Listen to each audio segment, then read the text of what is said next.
একবার মাংস ম্যারিনেট করলেই বানানো যাবে দুটো ভীষণ পছন্দের চটজলদি রান্না।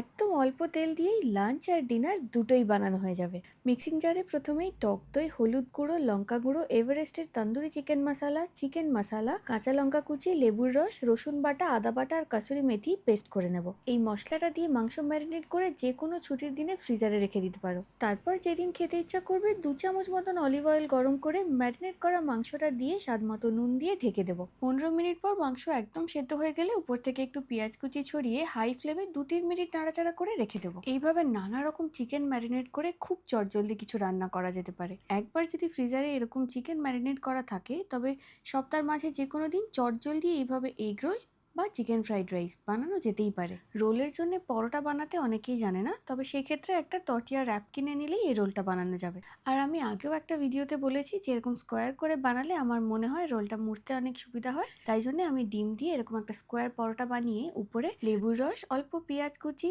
চিলি সস, মরিচ গুঁড়ো আর সামান্য টমেটো কেচাপ দিয়ে মুড়ে নিয়েছি। এইভাবে এগ চিকেন রোল বানিয়ে ফেলার পর যেটুকু চিকেন বেঁচে আছে এটার মধ্যে আমি দিয়েছি বানিয়ে রাখা ভাত, স্বাদ মতো নুন আর সামান্য গরম মশলা গুঁড়ো। 2-3 মিনিট একটু হাই ফ্লেমে নাড়াচাড়া করলে চিকেন ফ্রাইড রাইস একদম তৈরি। চাইলে এটা লাঞ্চ বক্সে কিছুটা শশার সাথে নিয়ে যাওয়া যেতেই পারে। প্রতিদিন বাইরের খাবার খাওয়ার থেকে এইভাবে চটজলদি বানানো বাড়ির খাবার একদম ফাটাফাটি।